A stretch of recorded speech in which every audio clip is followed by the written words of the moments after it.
Welcome back to Harbour Unboxed. Today, we actually have an unboxing video, another episode of Unboxing Boxes. It's been a while, I know, but I am a bit excited for this one. I've been building up a few products to look at, but I have some exciting stuff that's come in and I want to check it out. It's not new stuff, but it's stuff that I've had pre-ordered for quite some time.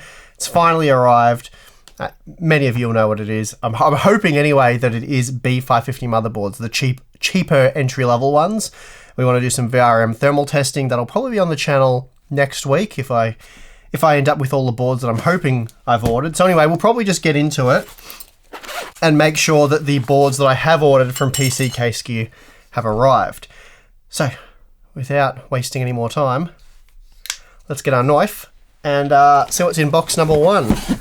Cut this without cutting the product that's in the box. So fold that away. Box number one. What have we got? Ah, yes. I'll get that out of the way. Okay, so this is the Asus Prime B550M-A. So that's $210 Australian, so still a bit pricey. $135 US though. So yeah, probably not as cheap as you'd like a board of this caliber to be, given what we paid for B450, but again, PCI Express 4.0, a few other things. Pricing at the moment is not great as it is. I'm hoping this will drop down to around $100, maybe even down to $80 at some point. Possibly wishful thinking. But anyway, I'm glad that I finally have it because we can actually test it out, see what the VRM on this board is like. I think it's probably going to be one of the weaker boards that we've got to look at. Quite light, really. Not a lot to it. Very small heatsink there. I'm not even 100% sure what the VRM configuration is, or at least the V-Core portion, so I'll have to look into that, take the heatsink off and have a peek. But of course, all that information will be in next week's video when we stick some K-type thermocouples on this thing and check it out. So I'll put this one aside. We'll get into the rest. Hopefully we've got the other B550 boards that I'm after. I'll be testing a whole heap of other Asus B550 boards, like the Tough Gaming, the Strix models, just basically all of them. Okay, this next one, which arrived just this morning from PC Case Gear, and I think I think two boards will be in here. I can't remember exactly which ones I ordered together, but we'll know in a moment. Okay, we'll do this one upside down, I think. All right. So, looks like we have another M-ATX board. I think this one is the Pro 4. Yes, so we got the B550M Pro 4 from ASRock, of course.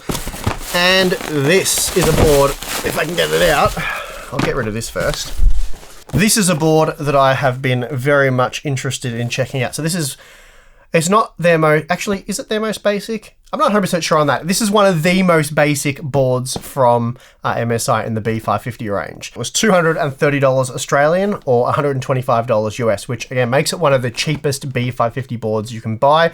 There are some cheaper ones that don't have heat sinks on the VRM and that, so they're definitely not going to be worth buying. This is possibly one of the cheapest boards worth buying.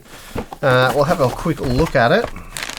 So it is about $20 more than the Asus board that we just looked at, but it does include things such as Wi-Fi.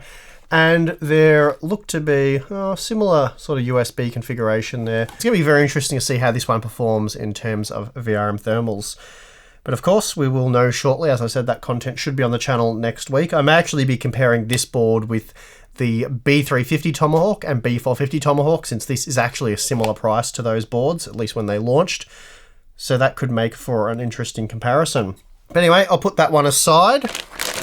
It's kind of funny being this, I'm genuinely excited. It's kind of funny being excited for really cheap entry-level motherboards, but there's not a huge amount of interest in B550 motherboards that cost as much or more than X570.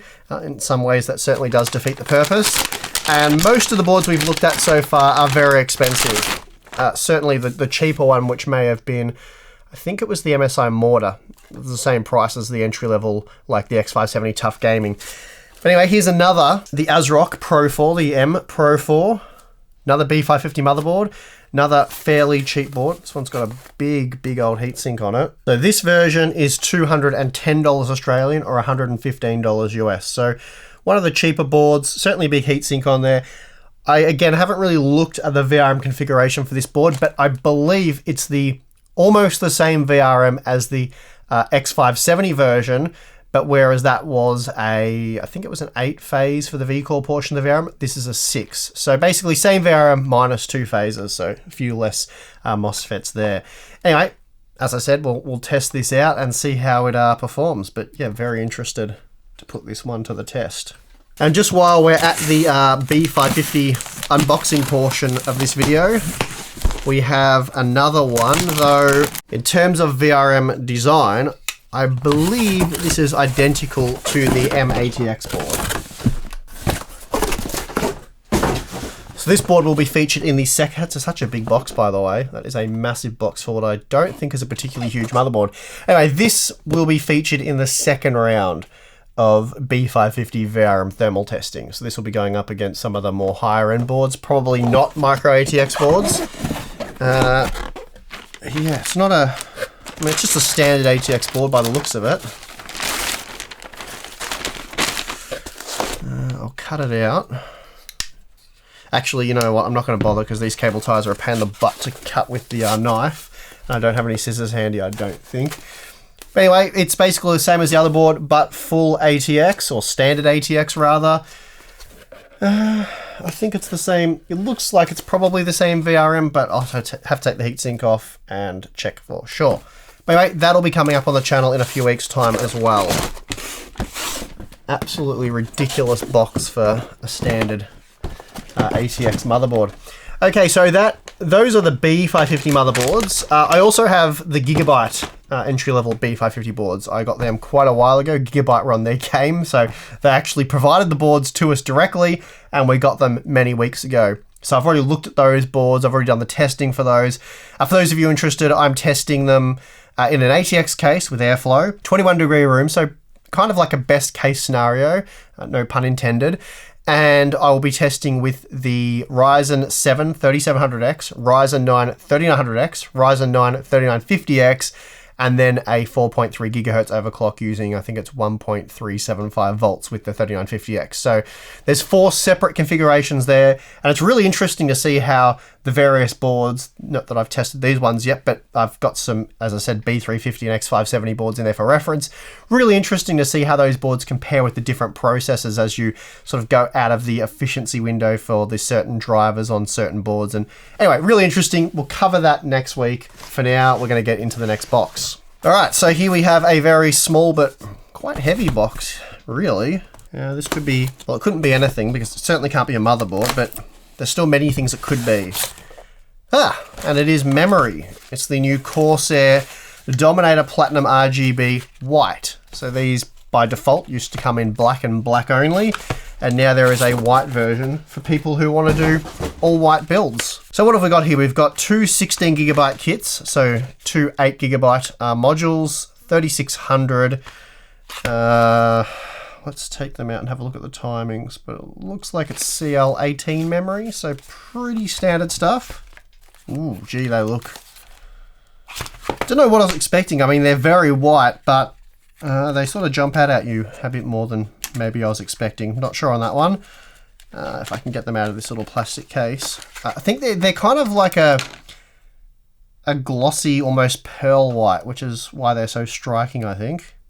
And then they've got some gold highlights, which is very, well, eye-catching, I suppose. I have the black version of the Dominator series, and yeah, the Dominator Platinum series, and they're very impressive, but damn, these white ones, very glossy, very shiny, very eye-catching. And the gold fins in the top and the gold screws, they rank highly in terms of bling. Yeah, very impressive looking memory.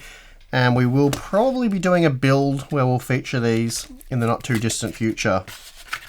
I don't think I'll bother opening up the other kit. But anyway, as I said, I'll get some B-roll. You've probably seen that by this point. And we'll move on to the next package. Oh, actually, before we do, what have we got here? We got CL18, 19, 19, 39 at 3600.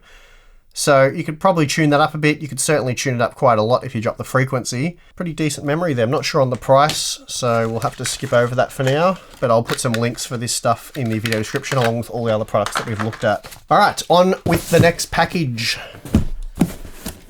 Oh, this has a G on it, so possibly Logitech. Sometimes boxes get reused, but no, this is indeed Logitech. Nothing else really in the box. It's quite a large box for what looks to be a small keyboard. So what have we got here? We've got the G915 TKL, which would be 10 keyless. 10 keyless light speed wireless RGB mechanical gaming keyboard. All right, don't know much about this. We'll take a look. I really like using the 10 keyless keyboards for my test systems. They don't take up a huge amount of room on the desk, and basically I've got my main PC and then I've got a test system on either side that I usually use. And yeah, not having, you know, big keyboards all over the place does make it a lot easier. Wow, this is incredibly thin, very light. Oh wow, okay. This is not an ordinary mechanical 10 keyless keyboard. So it is a wireless mechanical keyboard. Very, very cool that. Logitech are claiming 40 hours with 100% brightness on the backlit keys. So that's pretty good. And the brilliant thing about this is it doesn't take any kind of AA or AAA batteries, mostly because you wouldn't actually be able to fit them in the thing. But yeah, lithium ion battery inside, and you can charge that via USB cable. So if it happens to go flat and you want to play some games or use your computer or do whatever, you can actually plug that in, plug it in your PC. It allows you to use the keyboard as a wired keyboard while it also charges the keyboard. So that is very neat indeed. You can also use this same cable as a sort of an extension to put the receiver somewhere where it gets a nice clear signal, because perhaps your computer's not in a great spot. If you have this up on your desk somewhere, receiver, using it wirelessly, it goes flat. All you have to do is pop that out, plug that in there, and you keep going while it charges, and then presumably you've got at least 40 hours of runtime, which is quite good. So you don't need to charge it, well, if you're a heavy user, once every few days or so. And I guess that depends on how bright you have the lights or if you have them on at all. But the lighting's quite impressive. It's got some nice dedicated multimedia keys. There's an awesome scroll wheel here for things like volume, some sort of really nice rubberized the media keys. There's also some other buttons on the other side. Okay, so you can use it as Bluetooth as well. I've just switched it to Bluetooth mode. Now it's back in wireless mode. And you can adjust the brightness very easily there. So this is available with one of 3 key type options. So you can get it with clicky, tactile, or linear keys. And I don't actually know what this one is. Does it say anywhere clearly on the box? Tactile, which makes sense. It feels a bit tactile. So they're brown by the looks of the tactile keys. Yeah, very, very nice keyboard. I kind of want to use this on my main system rather than put it on a test system. I was hoping to get another one of these to use on the test systems, but yeah, it's very, very nice. For those that missed it on the last episode of Unboxing Boxes, I got the Logitech G604 wireless mouse. Awesome mouse. I'm actually using it on my main system. I've been using it ever since I got it. That one takes a single AA battery. The Duracell AA battery that came with it didn't actually last anywhere near the advertised sort of runtime, but I've put a new battery in that I purchased separately, and that's lasted a lot longer. So it seems like the battery that came with it wasn't in great shape, or just some sort of, yeah, dodgy, cheap battery that they include for free. I mean, it was Duracell branded, but I don't know how, you know, whether it stands up to the ones they sell at retail or not. Anyway, didn't last that long, but the retail battery has lasted much longer. Really, really cool mouse. Works awesome. No problems at all, except the only thing I don't like about it, this isn't it, mind you, this is the MX Master, but on the right side of the mouse, so here where your pinky finger would go, it's got like a sharp edge, not sharp in the sense that it would cut you, just sharp as in it's quite harsh, and when you press into it for a long time, leaves quite a large sort of divot dent in your finger, and it can get quite painful after, you know, extended periods of time. So probably a personal thing. It may only affect me or people with hands like mine, but that was a bit disappointing. I still love the mouse, I still use it, but I have to keep making sure I lift my pinky finger up a bit and get it away from that harsh edge. Otherwise, yeah, it does put quite the large dent in my finger. I don't notice as I'm gaming, and then, you know, half an hour into a gaming session, my finger starts to hurt. But anyway, other than that, yeah, I love it. So definitely going to be using this. I'll probably let you guys know what I think about it in the next episode of Unboxing Boxes in a few months' time. Yeah, initial impressions looks awesome. So very excited, very keen to test this out. Okay, 2 boxes to go. This one's very light. It almost feels like there's nothing in it. Okay, so this is a bit of an awkward jump cut. Turns out the last 2 packages that were here have products in them that are under NDA, so we can't actually take them out and show them on camera. So that kind of brings us to the end of this episode of Unboxing Boxes, unfortunately. Quite an abrupt finish there, but yeah, we got a cool keyboard that I'm going to go try out now, and of course a heap of new B550 motherboards. But other than that, I mean, yeah, unfortunately this episode ends here. So hopefully you guys enjoyed checking out the new B550 boards. Of course, there'll be plenty more coming. I'm planning on checking out every single B550 motherboard, but we'll start from the bottom and work our way up. Thank you for watching. I'm your host, Steve. See you again next time.